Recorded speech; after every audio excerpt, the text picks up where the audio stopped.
dans le cadre de nos rapports aussi avec nos partenaires, il est important de comprendre que le Mali nouveau n'acceptera pas aussi qu'on puisse nous imposer des agendas, qu'on puisse nous imposer notre propre agenda, nos priorités, qu'on puisse nous imposer des dictats. Naturellement, cela va avec un prix à payer. Et ce qui est nouveau au Mali, c'est que notre pays, notre gouvernement est désormais prêt à dire non quand nous estimons que l'aide ou l'assistance ou le partenariat qui nous sont proposés ne sont pas en ligne avec notre propre vision du Monsieur le ministre de l'Économie et des Finances, Madame la ministre déléguée auprès du Premier ministre chargée des réformes politiques et institutionnelles qui sont tous avec nous, que vous aurez certainement le plaisir d'écouter dans la session qui suivra. Mesdames et Messieurs les représentants de la presse internationale, honorables invités, Mesdames et Messieurs. Je voudrais aussi saluer en grand nombre mes anciens collègues, les ambassadeurs et représentants permanents accrédités auprès de l'Union africaine à Addis Abeba, que j'ai grand plaisir de retrouver ici à Lomé. Nous voici donc réunis pour la deuxième fois consécutive dans cette belle capitale du dialogue, de la tolérance, de l'entente et de la paix. Donc, dans le cadre de cette troisième réunion du groupe de soutien et de suivi à la transition au Mali, je voudrais tout d'abord vous transmettre à son Excellence le Président de la République togolaise, ainsi qu'au peuple frère du Togo, les salutations sincères, fraternelles et amicales de son Excellence le colonel Assimi Goïta, président de la transition, chef de l'État du Mali, mais aussi les salutations du peuple et du gouvernement malien pour l'organisation de la présente réunion interafricaine du Togo et aussi pour toutes les prévenances et les marques d'attention dont la délégation malienne fait l'objet depuis son arrivée à Lomé. Nous saisissons cette occasion pour exprimer notre gratitude à la République togolaise pour son engagement à soutenir la transition au Mali, mais aussi pour son action décisive ayant permis, auprès d'autres, la levée des sanctions économiques et financières de la CEDEAO et de l'Union économique et monétaire ouest-africaine contre le Mali. Je ne saurais poursuivre le chapitre des remerciements sans réitérer la reconnaissance du gouvernement, avec à sa tête le Premier ministre, mais aussi la reconnaissance de l'ensemble du peuple malien à notre organisation continentale, l'Union africaine, qui, à travers le Conseil de paix et de sécurité, a eu l'initiative de mettre en place le groupe de soutien et de suivi à la transition au Mali pour accompagner et soutenir le processus de transition au Mali pour une mobilisation coordonnée des soutiens multiformes de la communauté africaine et internationale en appui aux priorités définies par les autorités de la transition. Ce remerciement s'adresse également à tous les pays, frères, amis et partenaires du Mali, mais aussi aux partenaires bilatéraux comme multilatéraux, notamment l'Organisation des Nations Unies, la CEDEAO, l'Organisation de coopération islamique, l'Organisation internationale de la francophonie, dont le Mali est membre, pour ne citer que quelques organisations internationales et régionales impliquées dans la résolution de la crise au Mali et au Sahel. Je ne voudrais pas oublier toutes les autres organisations dont nous ne sommes pas membres, qui ont eu aussi une contribution significative pour la résolution de ce qui est convenu d'appeler la crise au Mali. Excellences, Mesdames et Messieurs, mon pays se réjouit de cet accompagnement constant africain et international dont le but ultime est d'aider à la réussite de la transition, mais aussi de renforcer la capacité de résilience du Mali en le rendant moins vulnérable aux crises sociopolitiques. Votre mobilisation massive en ce jour démontre une fois de plus la détermination et la solidarité agissante de la communauté africaine et internationale à accompagner et à soutenir davantage le Mali pour une stabilité durable.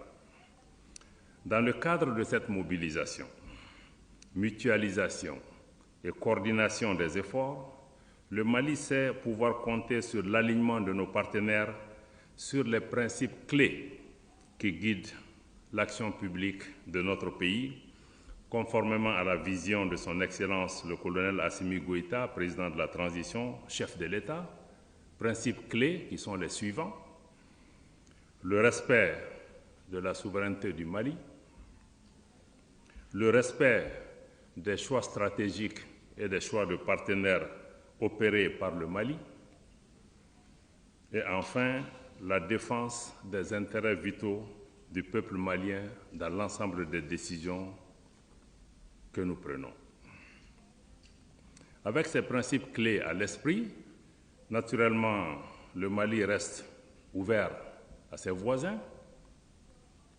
le Mali reste ouvert au monde, le Mali reste ouvert aux partenaires et à tous les partenariats. Le Mali reste ouvert, même pas ouvert, le Mali poursuit la transition d'un engagement panafricain pour la promotion et la défense de l'intégration régionale et de la coopération régionale. Monsieur le commissaire, je voudrais aussi vous rassurer que le Mali réaffirme son adhésion et sa contribution permanente à tous les mécanismes de sécurité collective pertinents, mais de mécanismes réellement africains, des mécanismes dans lesquels le leadership africain est affirmé, les mécanismes qui promeuvent et soutiennent les solutions africaines aux problèmes africains. Tant que ces lignes directrices sont opérées, il n'y a pas de raison que le Mali ne continue pas à participer et même à jouer un rôle de leadership dans l'ensemble de ces organisations. Mais aussi, je crois qu'il y a quelques éléments clés qu'il faut retenir par rapport à notre pays. C'est que, il y a un principe qui nous semble être important, qui a souvent conduit à des tensions avec nos voisins et avec nos partenaires. C'est toujours je rappelle ces principes parce que ça va aider pour nos discussions, pour comprendre comment mieux interagir avec notre pays. Le premier principe, c'est de comprendre que personne n'aime le Mali mieux que les Maliens. Et personne ne connaît les problèmes du Mali mieux que les Maliens. Et personne n'a une meilleure solution aux problèmes du Mali mieux que les Maliens. Ça ne veut pas dire que les Maliens sont arrogants, mais ça veut dire seulement que les autres qui viennent nous aider doivent prendre le temps de parler avec nous, de nous comprendre et d'identifier la meilleure manière de pouvoir contribuer à une solution. Donc je crois que ça me semble être important. Il est important aussi de retenir que tout ce qui se fera au Mali doit se faire avec le Malien, en accord avec les Maliens, avec la contribution des Maliens, et nous n'accepterons rien qui puisse se faire sans les Maliens ou contre les Maliens. Je crois que ça me semble être aussi une donnée importante qu'il faut retenir. Et dans le cadre de nos rapports aussi avec nos partenaires, il est important de comprendre que le Mali nouveau n'acceptera pas aussi qu'on puisse nous imposer des agendas, qu'on puisse nous imposer notre propre agenda, nos priorités, qu'on puisse nous imposer des dictats. Naturellement, cela va avec un prix à payer. Et ce qui est nouveau au Mali, c'est que notre pays, notre gouvernement est désormais prêt à dire non quand nous estimons que l'aide ou l'assistance ou le partenariat qui nous sont proposés ne sont pas en ligne avec notre propre vision du Mali. Je crois que qu'il est important qu'on le comprenne parce que pendant longtemps, on a remarqué que pratiquement le Mali accompagnait les partenaires au Mali. Maintenant, je crois que nous voudrions que le logiciel change pour que les partenaires comprennent que c'est le Mali qui sera dans le lead avec le prix que cela nécessite à payer, mais que ceux qui veulent travailler dans le cadre de cette vision et de ces principes sont les bienvenus. Quoique ceux qui ne veulent pas travailler dans ce cadre aussi. Donc c'est vous dire juste qu'on se comprenne avant d'entrer dans les discussions, que ça sera vraiment les concepts parce que certains veulent nous coller des stéréotypes pour dire que le Mali veut se fermer, le Mali est isolé, le Mali ne veut pas travailler avec les gens. Non, c'est que les choses ont changé seulement, mais je crois que c'est vraiment une nouvelle vision. Nous voulons travailler avec les partenaires, nous voulons travailler avec tous nos partenaires occidentaux, de l'Est, de l'Ouest, du Nord et du Sud. Nous le ferons dans le cadre d'avantages comparatifs que nous pourrons tirer de ces partenariats. Mais je crois aussi qu'il est important aujourd'hui de comprendre que soutenir le Mali, travailler avec le Mali n'est pas un cadeau au Mali et aux Maliens. Je crois que ça aussi, il faut vraiment qu'on le comprenne. Les Maliens, nous avons la responsabilité première, mais ceux qui viennent aider, c'est-à-dire que tant qu'il n'y aura pas la paix et la stabilité au Mali, qui occupe une position stratégique centrale en Afrique de l'Ouest, quand quelque chose de bien se passe au Mali, ça se propage dans la région. Quand quelque chose de mauvais se passe au Mali aussi, ça va affecter. Déjà, le Mali est une mosaïque de population. Toute l'Afrique de l'Ouest est au Mali, comme le Mali est dans toute l'Afrique de l'Ouest. Donc, travailler avec le Mali, aider à ramener la démocratie au Mali, aider à ramener la paix et la stabilité au Mali, c'est un investissement que chacun de nous fera pour la paix au Mali, pour la stabilité de la région, mais aussi pour la prospérité du monde. Je crois que ceci me semble être aussi un message important que nous voudrions partager avec vous. Mais aussi, Excellences, Mesdames et Messieurs, en votre qualité de partenaire, vous êtes familier aussi de l'évolution de la situation au Mali que je viens de décrire. Vous savez mieux que quiconque que depuis mai 2021 à ce jour, il y a une nouvelle trajectoire politique dans notre pays. Dans ce contexte, le Mali a décidé de prendre en main son destin et de compter d'abord et avant tout sur lui-même pour relever les défis auxquels nous sommes confrontés. Des efforts importants sont consentis par l'État malien, malgré un environnement économique difficile, afin d'allouer des ressources budgétaires conséquentes pour financer les priorités de la transition. Le gouvernement de la transition, depuis sa mise en place le 11 juin 2021, s'attelle à mettre en œuvre de façon diligente et efficiente son programme d'action qui a été adopté par le Conseil national de transition le 2 août 2021. Dans le cadre de la mise en œuvre de ce programme d'action, le gouvernement du Mali, conformément à ses engagements, a redynamisé le dialogue politique avec toutes les forces vives de la nation afin de renforcer l'inclusivité du processus de transition, mais aussi d'assurer la plus large participation de tous les acteurs au processus électoral. Ainsi, les autorités de la transition, tirant les leçons de l'instabilité des institutions au Mali au cours des dernières décennies, pour ne citer que ça, ont jeté les bases des réformes substantielles, notamment celles qui garantissent des élections crédibles, inclusives, transparentes et apaisées, par la mise en place d'une autorité indépendante de gestion des élections, mise en place à la faveur de la nouvelle loi électorale. Ces réformes visent à épargner au Mali de nouvelles crises pré- ou post-électorales ou d'autres ruptures constitutionnelles aux conséquences imprévisibles. Parallèlement, je souligne que l'une des priorités majeures du gouvernement de transition reste l'organisation d'élections libres, transparentes et crédibles en vue d'un retour à un ordre constitutionnel apaisé et sécurisé dans un délai de 24 mois, comme cela a été convenu avec la CEDEAO à compter du 26 mars de cette année. Le gouvernement a également œuvré à l'apaisement du climat social dans le pays, en consentant d'énormes efforts et sacrifices financiers pour améliorer les conditions de vie et de travail des Maliens. Vous avez été témoin de la dynamique positive qui a marqué la mise en œuvre de l'accord pour la paix et la réconciliation au Mali issu du processus d'Alger, comme illustre la tenue de la réunion de haut niveau décisionnel du 1er au 5 août 2022 à Bamako, suivi il y a à peine 4 jours de la tenue de la 6e session de haut niveau du comité de suivi de l'accord. C'est le lieu de saluer l'équipe de médiation internationale avec à sa tête l'Algérie pour son accompagnement et son précieux soutien. Excellences, Mesdames et Messieurs, chers amis, chers frères, chères sœurs, chers partenaires du Mali, la consolidation des progrès accomplis par les autorités de la transition, ainsi que la réalisation des ambitions du gouvernement et des aspirations légitimes des populations maliennes ne sont possibles que dans un environnement apaisé et sécurisé. C'est tout le sens de l'engagement résolu des plus hautes autorités maliennes à ne ménager aucun effort pour poursuivre l'équipement des forces de défense et de sécurité en vue de la préservation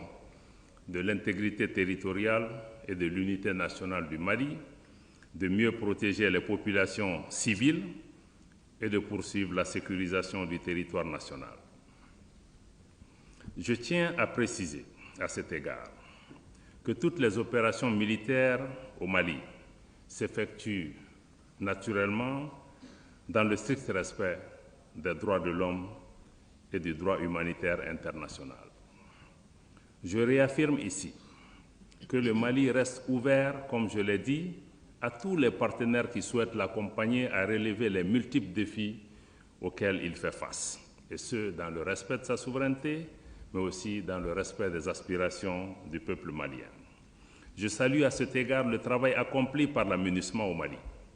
malgré les conditions difficiles dans lesquelles son personnel évolue. Je me félicite par ailleurs des récents échanges francs et constructifs que le gouvernement a eus avec la mission onusienne au Mali et qui ont permis la mise en place d'un cadre de dialogue de haut niveau au sein duquel la question des rotations des casques bleus a trouvé une issue heureuse. Aujourd'hui, bien que la situation sécuritaire demeure préoccupante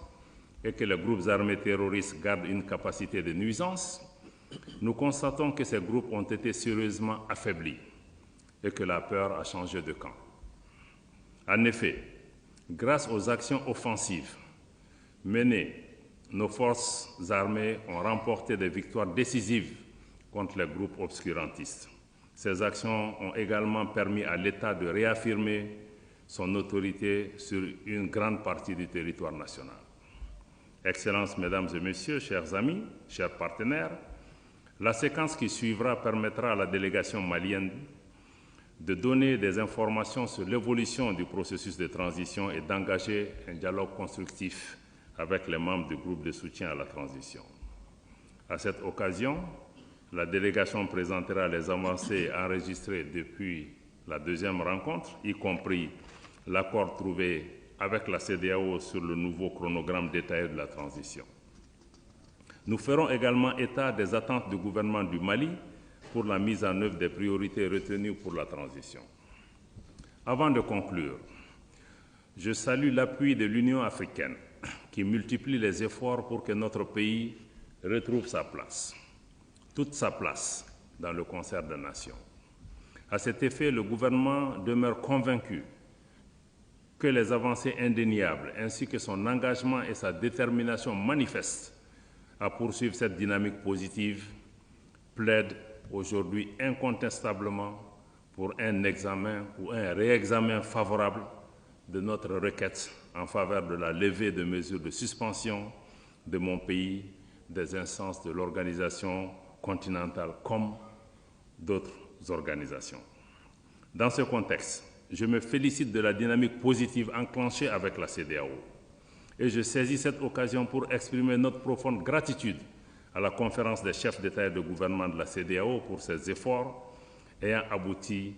à la levée des sanctions économiques et financières contre le Mali. À cet égard, je remercie